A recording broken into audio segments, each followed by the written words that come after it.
Salam salam la famille Outsider, merci à tous d'avoir pris le temps de participer au jeu concours du Classico de la Liga. Vous avez été nombreux, vous vous êtes gérés. Il y a eu 2 gagnants. Les gagnants vont être contactés d'ici la fin du week-end par email, vu que c'est par email que tout le monde s'est inscrit. Donc, n'oubliez pas de vérifier vos emails cette semaine. C'est peut-être vous qui avez gagné. Si vous avez gagné, félicitations. Si vous n'avez pas gagné, c'est pas grave. On se reprend lors du prochain Classico pour un autre jeu concours. Salam salam Outsider, le débrief commence maintenant. Le Real Madrid fait 0-0 aujourd'hui à domicile face au Rayo Vallecano. Le Real Madrid ne se gère pas. La semaine passée, le Real Madrid a réussi à battre le Barça, à gagner le Classico. Ils ont eu une semaine de préparation pour normalement enchaîner, aller chercher encore une fois les 3 points. Ils arrivent aujourd'hui, ils font un très bon match. Franchement, en termes de jeu, tu te dis, ok, il y a des choses qui sont intéressantes quand tu prends la situation du Real, c'est-à-dire le fait qu'ils n'ont pas de numéro 9 attitré. Tu as un Joselu qui est là et à qui, quand on donne sa chance, il essaie de faire le maximum de ce qu'il peut faire. Tu as un Vinicius et un Rodrigo qui sont obligés de jouer dans des rôles un peu plus centralisés. Tu as un Bellingham qui occupe tout un espace. Bref, il y a pas mal de choses au Real cette saison. Tactiquement, nous tous, on le sait. Mais tu te dis quand même que normalement, face à Vallecano, il devrait être capable de s'en sortir. Que des rattaquants. Que des rattaquants. Un concert de rattacanisme. C'est incroyable ce qu'ils ont fait aujourd'hui, franchement. Le Real doit gagner ce match-là. Le Real peut gagner ce match-là. Malgré toutes les lacunes que peut avoir le Real cette saison, malgré tous les problèmes qu'il y a au Real cette saison, normalement, les joueurs qui sont sur le terrain doivent gagner ce match-là. Le problème, il est simple, c'est que individuellement parlant, la plupart des joueurs qui sont sur le terrain, malheureusement, ils ne se gèrent pas. Joselu a eu énormément d'occasions. Si ce n'est pas le gardien, j'allais dire Demichelis, Dimitrievski, qui fait l'arrêt, le ballon passe à côté. C'est pas normal, franchement. Bellingham aujourd'hui s'est créé énormément d'occasions. Malheureusement, lui aussi, si c'est pas le gardien, le ballon, il va au-dessus de la transversale. Vinicius, j'en parle même pas. Il est sur le terrain, il est intéressant sur une occasion.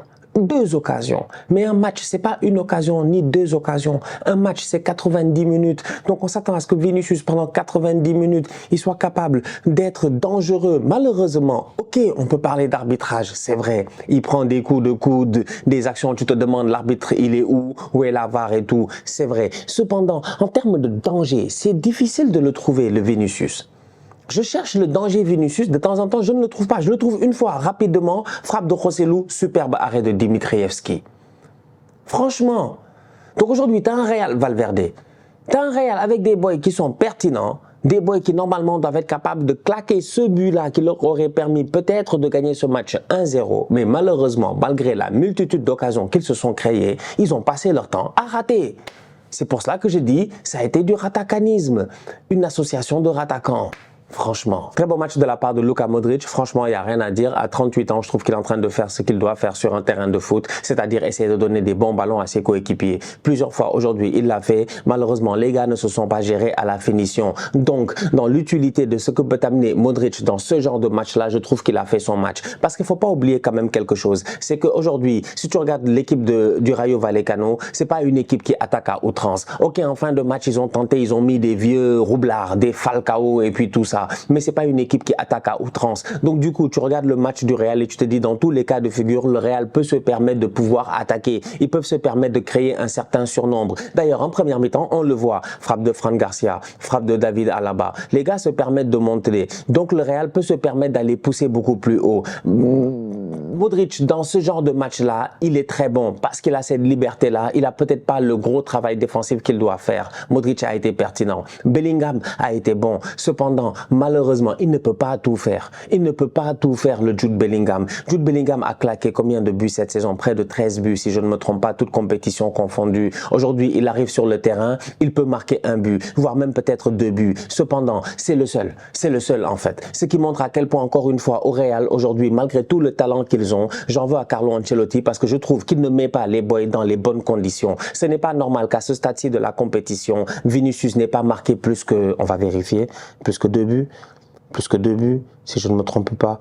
Vinicius n'a pas marqué plus que 2 buts, une passe décisive. C'est pas normal. Tu me diras peut-être que Vinicius, tout ça, ok, il y a peut-être une part de responsabilité de la part de Vinicius. Cependant, Vinicius, c'est pas comme si on le mettait dans les meilleures conditions. Il a besoin d'être sur le côté. L'action là où il fait passement de jambes, il prend 2 joueurs, il fait la passe en rentrée en Joselu. Ça, c'est le Vinicius dont on a besoin de voir. Donc du coup, tu as besoin de le mettre le plus proche de la ligne possible, ou du moins de lui permettre d'avoir cette largeur là dans son jeu. Pas qu'il vienne dans l'axe. La même chose avec Rodrigo, qui lui aussi n'a pas marqué assez de buts. Si tu regardes bien, le deuxième meilleur buteur du Real, c'est qui? C'est Joselu. Je pense qu'il a 5 ou 6 buts. C'est pas normal.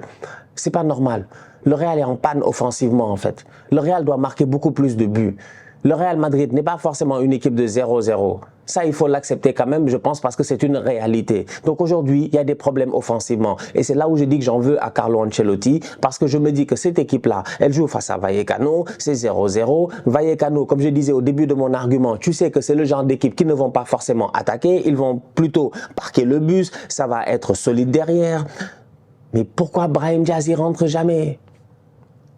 Encore Arda Güler, je me dis, il n'a peut-être pas de rythme, tout ça, c'est un jeune, machin, etc. Mais Brahim Diaz, Brahim Diaz est champion d'Italie, mais c'est pas comme si c'était un enfant, un tocard qui était là, qui venait d'arriver dans le quartier. Brahim Diaz n'est pas leur copain, mais Brahim Diaz, on doit le respecter. Fais-le jouer, donne-lui sa chance, je sais pas. Insuffler quelque chose de différent. Faire entrer Toni Kroos, c'est pertinent, mais bon, c'est peut-être pas aussi pertinent. Je sais pas. Donc bref, c'est compliqué au niveau du Real. Ils sont capables de choses extraordinaires, c'est-à-dire de faire un match pourri face au Barça, mais de s'en sortir en fin de match avec un Bellingham exceptionnel. Et aujourd'hui, ils arrivent face à Vallecano, ils font un match solide, ils se créent énormément d'occasions, ils ratent énormément d'occasions, et il y a des choix tactiques qui sont encore une fois discutables au niveau de Carlo Ancelotti. Donc bref, donc le Real Madrid reprend la deuxième place, il n'y a pas de problème. Cependant, finalement, quand tu vois la victoire du Barça hier 1-0, ah ben t'as envie de saluer le Barça. Mais c'est le Barça qui est gagnant de ce week-end. Si tu enlèves Girona, parce que Girona, ils sont sur un nuage, ils sont dans un délire. C'est l'éléphant sur l'arbre, comme Arsenal en Première Ligue la saison passée. On va voir si Girona va réussir à tenir. La saison est encore très longue. Vous-même, vous le savez. Donc, si Girona ils réussissent à tenir, ce serait extraordinaire, ils seront champions. Mais entre-temps, finalement, la victoire du Real la semaine passée est complètement annulée en fait. Bah ouais. Tu avais l'occasion de prendre vraiment de l'avance sur le Barça, d'en profiter. Là, finalement, le Barça, après un match compliqué hier face à la Sociedad, il gagne 1-0 à la dernière seconde du jeu. Ils prennent 3 points. Et le Real, aujourd'hui, pendant 90 minutes plus 8 minutes de temps additionnel, malgré la matchère en fin de match de Rodrigo, aïe, l'action a été belle quand même. On s'est dit peut-être qu'à ce moment-là, ça aurait été exceptionnel. Mais non. Le Real fait 0-0 face au Rayo Vallecano et le Real perd de précieux points en Liga. Jude Bellingham a gagné cette semaine le trophée Copa. C'est un petit qui a sûrement l'ambition de gagner le Ballon d'Or. On ne sait pas ce que ça va donner. Il va falloir peut-être qu'avec l'Angleterre, il réussisse à gagner l'Euro. En tout cas, à faire une saison exceptionnelle aussi avec le Real. Bref, faire une année sensationnelle. Cependant, il a besoin de l'aide de ses coéquipiers. Il a besoin de l'aide de ses coéquipiers. Bellingham, à lui tout seul, aujourd'hui, on le voit sur un terrain de football. C'est un très bon joueur de football. Il est capable de faire des choses quand même assez exceptionnelles. Plusieurs fois, malgré son gabarit, et son gabarit, je pense, c'est même plus la peine d'utiliser le mot malgré, il n'y a pas de malgré. Son gabarit n'est pas forcément le gabarit du boy, tu penserais que machin, mais le boy, en fait, on dirait... En fait, j'ai failli dire, on dirait Dele Alli Prime dans certains mouvements, c'est-à-dire le Dele Alli 2016, meilleur joueur, jeune joueur de la Première Ligue, mais c'est beaucoup plus fort en fait, c'est beaucoup plus fort, c'est un autre niveau. Bellingham est juste sensationnel. Plusieurs fois aujourd'hui, il fait des dribbles, tu comprends pas, dans des petits espaces, tu comprends pas. En fait, il est capable, il a cette capacité-là de pouvoir temporiser, calmer le jeu et rapidement ouvrir le jeu comme il faut. Tu as l'impression qu'il est toujours dans le bon tempo avec ses coéquipiers. Maintenant, comme je dis, ce Jude-là a besoin d'aide. Il a besoin d'être soutenu. Et quand je dis d'être soutenu, c'est pas forcément l'activité de Fede Valverde, de Camavinga, de tous ces joueurs-là qui, la plupart des fois, ont l'activité qu'il faut sur un terrain de football. C'est pas ça. C'est pas ça en fait. C'est que devant, il a besoin qu'il y ait des gars qui claquent des buts, quoi. En fait, il peut pas être le seul à claquer des buts. Et aujourd'hui, ça s'est vu dans ce match-là. Plusieurs fois, tu t'es dit, ouais, c'est peut-être Bellingham qui va aller sauver. Mais ce n'est pas toujours le cas. Donc, tu as besoin que Vinicius step up, tu as besoin que Joselu il step up, tu as besoin que Rodrigo il step up, tu as besoin que Brahim Diaz on lui donne sa chance, tu as besoin que Carlo Ancelotti il se gère et tu as besoin que Florentino Pérez lors du mercato d'hiver qui va commencer très très bientôt, on est déjà en novembre. Faut se projeter là, on est déjà en novembre. Le mercato ouvre dans quoi 70 et quelques jours si je ne me trompe pas. Donc, 60 et quelques jours si je ne me trompe pas. Tu as besoin d'un attaquant. En deuxième partie de saison, le Real a besoin d'un attaquant en fait. Qu'on le veuille ou non, ils ont besoin d'un numéro 9. Où vont-ils le trouver? Est-ce que ça va être un 9 de seconde zone ou quoi que ce soit? Ils ont besoin d'installer une concurrence avec Joselu. Et je pense que ce Real-là, face à certains adversaires, ils sont capables de jouer en 4-2-3-1. C'est possible. Tu peux garder ton Rodrigo sur un côté, ton Vinicius sur un côté, Bellingham dans cette position de numéro 10, mettre un attaquant et mettre un double pivot derrière lui. Je pense qu'il y a moyen de le faire. Face à d'autres adversaires, peut-être tu dois modifier, mais je ne suis pas convaincu jusqu'à présent du 4-4 de Losange. Mais bon, c'est Carlo, on ne touche pas. Donc écoutez, comme j'ai dit Carlo la dernière fois, dis Carlo, c'est parce que c'est notre tonton. C'est parce que c'est notre tonton, on n'ose pas parler.